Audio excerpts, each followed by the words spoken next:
got Noel Thorpe. Had the chance to work with Noel in Montreal. Tell you what, as an O-line coach, it is awesome to be able to have a D coordinator where you can jump on the board with each other and just kind of ask questions and stuff. Or when you get into scripting and you're like, I really need this play done at speed, and you ask like, hey, can you on the seventh play of team, can you run something? Do you have something similar to this movement or something? Just to hit a protection a certain way. So I really enjoyed working with Noel. He was able to help me out with that stuff, and we had great dialogue on protection stuff and everything. So that was a lot of fun. So look forward to hearing what Noel's got for us tonight. Noel, go ahead. Okay, thanks. So just let me know here, Paul, that I've got everything up to where it needs to be, and I'm gonna share this. But before I get started, let me just bring this down. I want to thank Paul, obviously, for giving me this opportunity and asking me to present here. And Paul, I think it needs to be duly noted that what you're doing here for the football coaches, obviously in this time where we should be playing football games, gives us an opportunity to sharpen our skills, get a chance to reach out, talk with one another, exchange ideas. And I think nothing more important than having that opportunity at this time. So obviously you're doing a lot of work and preparation going into putting this together. I know it's not an easy thing. So I want to thank you for that. Okay. So I'm going to jump right into it.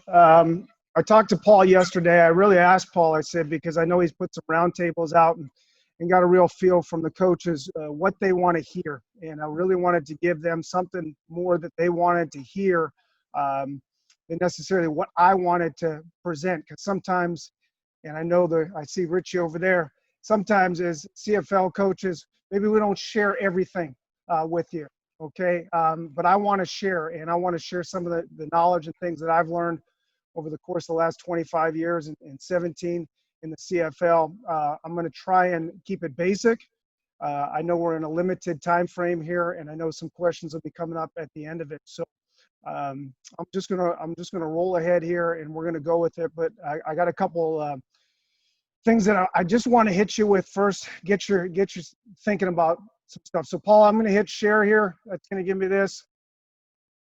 And can we see that screen? Yep, you're good. We see DV Sport. I am. Can I F1 this? Do you know, Paul? No. Probably not. Probably not. It might go to the one that you're using. That's okay. Okay, so the first thing I want to talk to you about here is interception return. You know, how many times do you go to a clinic and this is actually what they're talking about, or you hear about is interception return? But I think it's core to a mindset when you talk about creating turnovers and scoring. And it's something that I think needs to be practiced. It maybe is given lip service at times, or when it happens in practice, all of a sudden it's all right, how are we going to coach this up? So I just want to hit on this and talk about it a little bit, because when it does happen on defense, obviously we want to try and take the ball away and give the ball back to our offense in advantageous field position. But the other thing we want to do is create a mindset of scoring.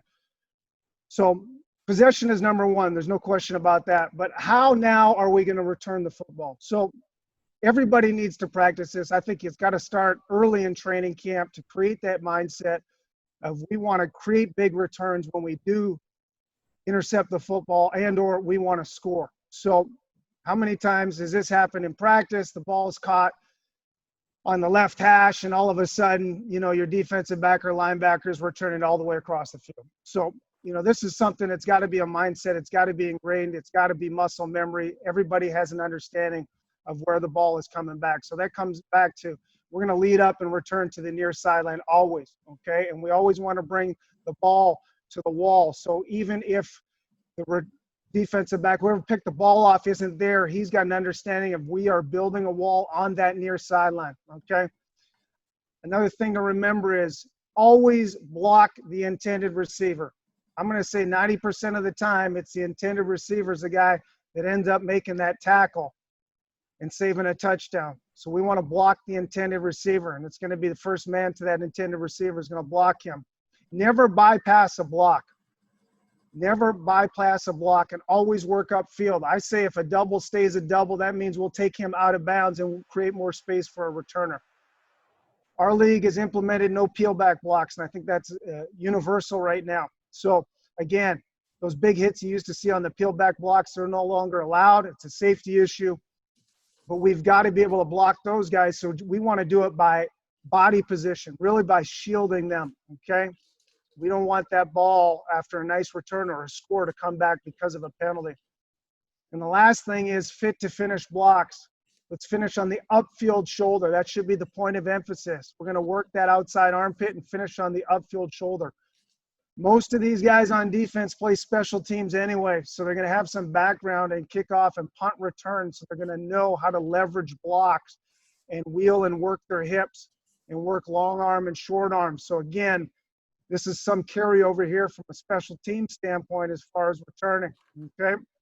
The last thing is, if it's a last play, go down. How many times you get in a situation, if it hasn't been emphasized, you get an interception on the last play or victory Hail Mary situation, and you got a guy that's running around and everybody's screaming on the sideline, get down, get down. So that's something that needs to be rehearsed as well. So we're going to start some clips here.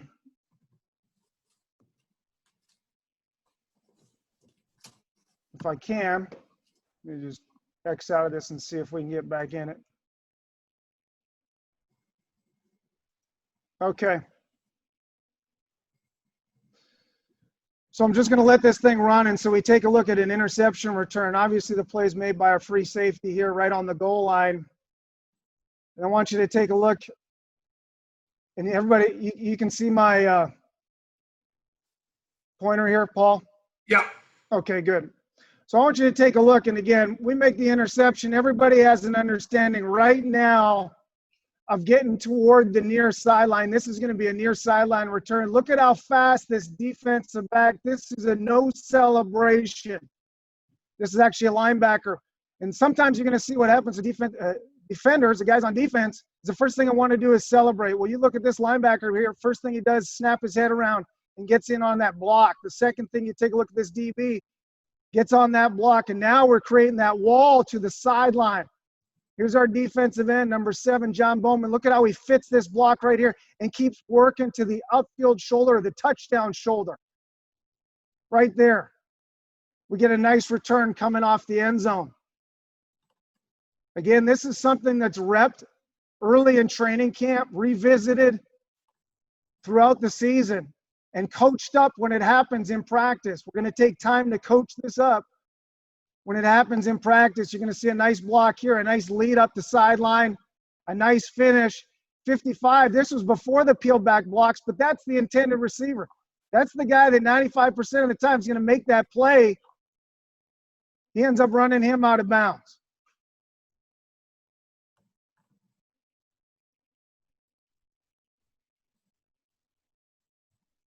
Okay.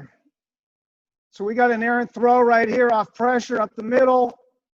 We catch and we're returning to the near sideline. You can see the space we want to create here.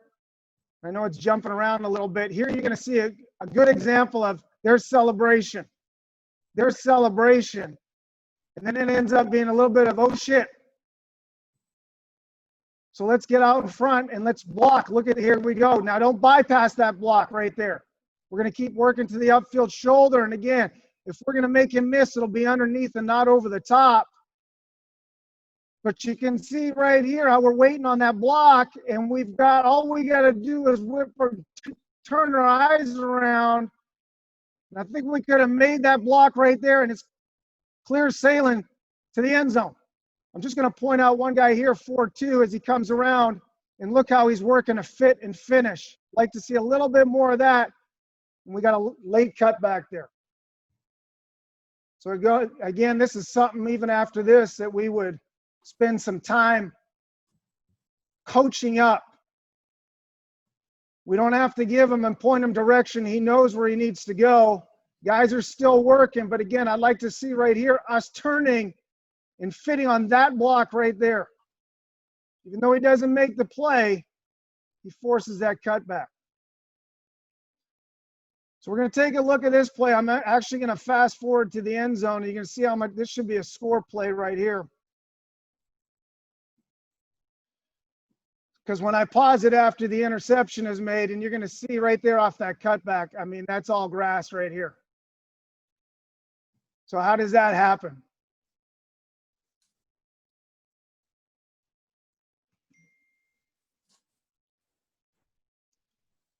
So again, you see 10 here working a block intended. That's good, but 35 right now should be wheeling his eyes and looking to block upfield.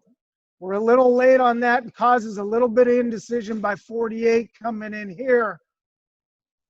And there could have been a less disruption on the ball carrier then.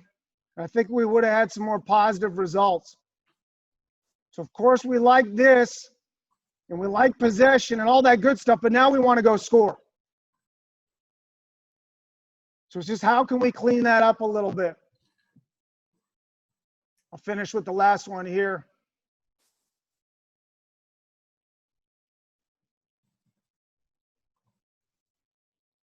And there's a really good one again of now our opportunity here to block what was intended and leading up in front to near sideline.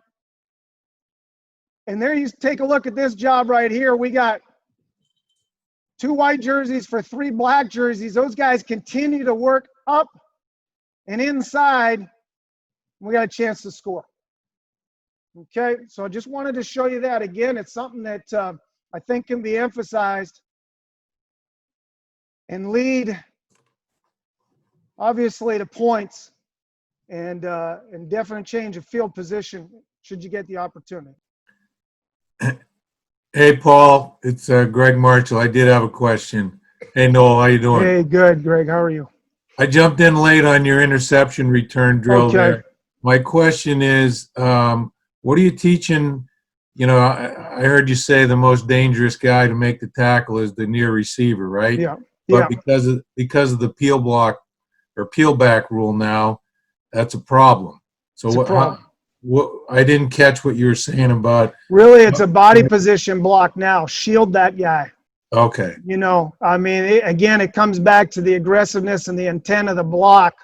I think as long as you're shielding him and you're putting yourself in body position to ward him off, then you're in good shape. I think the ones we get the calls on are those decleaters that you see. But those guys, again, coming back and just body positioning him and making him reroute, that's fine. And I mean, that's what we teach but we're not looking to peel back, you know. I think there's a difference between a guy that's the intended receiver versus a guy that's, you know, chasing a play and he's trying to chase a play for 20 yards and a defensive tackle is wheeling around on him. Right. Okay, thanks. Yep. Awesome, Coach. Appreciate you putting on that presentation. That was perfect. I know as an O-line coach, preparing against you guys in training camp, we had to go over a lot of stuff. So right. It's awesome. And I just, you know, I wanted to, again, it really doesn't have to be complicated. It's about getting off the football, getting vertical, reading your keys, and knocking them back. Excellent. Yep. Well, appreciate you jumping on.